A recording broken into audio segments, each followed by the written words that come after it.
नमस्कार दोस्तों, मैं डॉक्टर डी के राय। आज हम बात करेंगे कि बच्चे में अटेंशन एंड फोकस कैसे बढ़ाया जा सकता है, खासतौर से ऑटिज्म से पीड़ित बच्चों में। तो आजकल के डिजिटल युग में अटेंशन एंड फोकस को बढ़ाना एक बड़ा चैलेंज हो गया है और बच्चे मोबाइल और टीवी में इतने बिजी हो गए हैं कि उनके अटेंशन एंड फोकस को इम्प्रूव कर पाना एक चैलेंज से कम नहीं है। ऐसे में कैसे हम इन चीज़ों को मैनेज करेंगे? सबसे पहले हमें स्क्रीन टाइम को समझना होगा। स्क्रीन टाइम होता क्या है कि इसका मतलब है कि इलेक्ट्रॉनिक्स डिवाइसेज का बच्चा कितनी देर पैसिव वे में यूज करता है। पैसिव वे में मतलब बिना किसी एक्शन के, बिना किसी एक्टिविटी के केवल देखता है, जैसे टीवी देखना, मोबाइल देखना, या फिर एक्टिव रूप में यूज करना, जैसे कि कोई एजुकेशनल वीडियो देखना या कुछ ऑनलाइन कोर्सेज से लर्न करना। तो इस तरह से स्क्रीन टाइम दो तरह का हो गया, एक एक्टिव स्क्रीन टाइम एंड दूसरा पैसिव स्क्रीन टाइम। तो जो ज्यादा डेंजरस होता है वो है पैसिव स्क्रीन टाइम, यानी बच्चा मोबाइल पे या लैपटॉप पे पैसिव स्क्रीन टाइम कितना यूज करता है वो अधिक डेंजरस है। एक्टिव स्क्रीन टाइम जैसे ऑनलाइन क्लासेज, ऑनलाइन कोर्सेज या एजुकेशनल वीडियोज देखना, वो बच्चे के स्किल डेवलपमेंट में हेल्प करता है, इसलिए उसकी हम चर्चा बाद में करेंगे। अब सबसे पहले अत्यधिक स्क्रीन टाइम का क्या प्रभाव होता है उस पर बात करेंगे कि बच्चा या तो चूंकि पैसिव स्क्रीन टाइम यूज करता है इसलिए उसको प्रॉपर नींद नहीं आती है, बिहेवियरल इश्यूज देखने को मिलता है, हाइपर एक्टिविटी बच्चा शो करता है, सोशली आइसोलेट अपने आप को रखना चाहता है, अकेले रहना पसंद करता है, दूसरे बच्चों से घुलता मिलता नहीं है। साथ ही अब आपको करना क्या होगा, एक प्रॉपर गाइडलाइंस डेवलप करें और टाइम फ्रेम बनाएं कि बच्चे को कितना स्क्रीन टाइम अलाउ करना है। इसके लिए WHO के अनुसार यदि बच्चा 2 साल से कम का है तो उसका स्क्रीन टाइम 0 होना चाहिए। 2 साल से 5 साल के बच्चे में 1 घंटे से कम होना चाहिए और 5 साल से 17 साल के बच्चे में 2 घंटे से कम होना चाहिए, और जितना कम हो उतना ही अच्छा।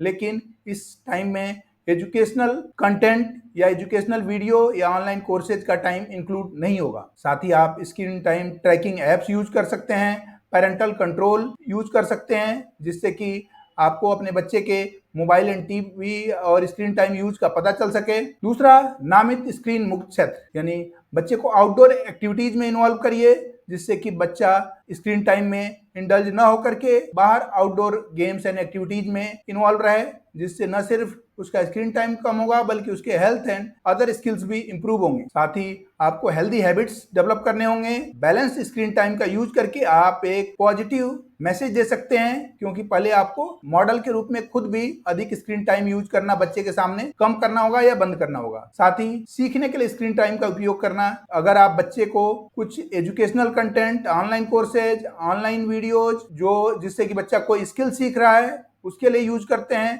तो वह बच्चे के लिए हेल्पफुल होगा, क्योंकि बच्चे में कोई स्किल डेवलप करने में वह स्क्रीन टाइम हेल्प कर रहा है। जैसे एजुकेशनल एप्स हैं, एजुकेशनल वेबसाइट्स हैं, वो यदि बच्चा यूज करता है तो उससे बच्चे में स्किल डेवलप होगी। एजुकेशनल टीवी चैनल्स हैं, एजुकेशनल वीडियोज हैं, वो आप अलाउ कर सकते हैं बच्चे में। लेकिन इंटरेक्टिव लर्निंग प्लेटफॉर्म्स भी आप बच्चे को अलाउ कर सकते हैं कि बच्चा अगर कोई इंटरेक्टिव लर्निंग प्लेटफॉर्म से कोई स्किल सीख रहा है तो उसको अलाउ कर दें। इंटरेक्टिव एक्टिविटीज में बच्चे को शामिल करें, जैसे कि एजुकेशनल गेम्स में, सिमुलेशन गेम्स में या डिजिटल स्टोरी टेलिंग में, जिससे बच्चा न सिर्फ स्क्रीन टाइम का सही उपयोग कर पाएगा बल्कि कुछ नई नई स्किल्स भी बच्चे में डेवलप हो पाएगी। ऑनलाइन कोर्सेज में बच्चे को इन्वॉल्व कर सकते हैं। साथ ही बच्चे के साथ कोऑपरेटिव एटीट्यूड रखना है, बच्चे के साथ चीजों को डिस्कस करना है। बिल्कुल स्ट्रिक्टली इंप्लीमेंट करने पे बच्चे में बिहेवियरल इश्यूज भी डेवलप हो सकते हैं। साथ ही नई जगहों और संस्कृतियों का पता लगाने के लिए वर्चुअल फील्ड टूर प्लान करें, संग्रहालय में जाएं, जिससे कि बच्चा नई नई चीजें सीख सके बजाय इसके कि अपना टाइम मोबाइल और टीवी पर वेस्ट करने की। साथ ही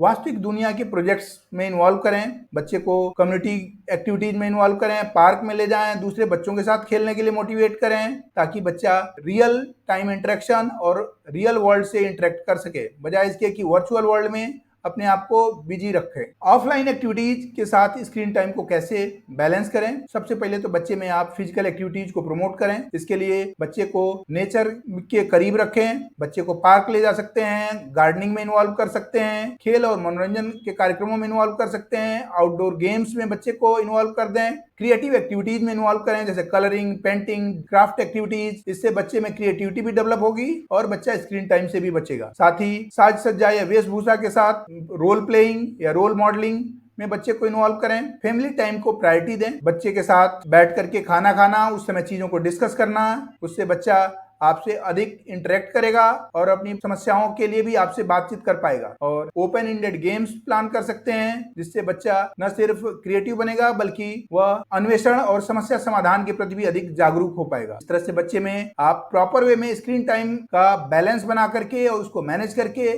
सही दिशा दे सकते हैं। स्क्रीन टाइम केवल नुकसानदायक ही हमेशा नहीं होता है, अगर उसको सही डायरेक्शन दे दिया जाए तो बच्चे के लिए वो काफी हेल्पफुल भी हो सकता है और नई नई स्किल्स डेवलप करने का एक माध्यम भी हो सकता है। इसलिए कोई भी चीज, चाहे टेक्नोलॉजी हो या कोई और चीज, हमेशा दुधारी तलवार होती है, जो कि अगर उसका सही उपयोग किया जाए तो बच्चे के लिए ग्रोथ एंड डेवलपमेंट में हेल्प करेगा, लेकिन अगर उसका मिसयूज किया जाए तो बच्चे के लिए वो हानिकारक भी हो सकता है। इसीलिए टेक्नोलॉजी का उपयोग सोच समझकर और सही डायरेक्शन में किया जाना चाहिए, जिससे कि बच्चे में उसके कॉम्प्लिकेशंस डेवलप ना हो सके। यदि ये वीडियो आपको अच्छा लगा तो लाइक करें, इस चैनल को सब्सक्राइब करें और दूसरे लोगों के साथ शेयर करें। इस वीडियो को देखने के लिए बहुत बहुत धन्यवाद।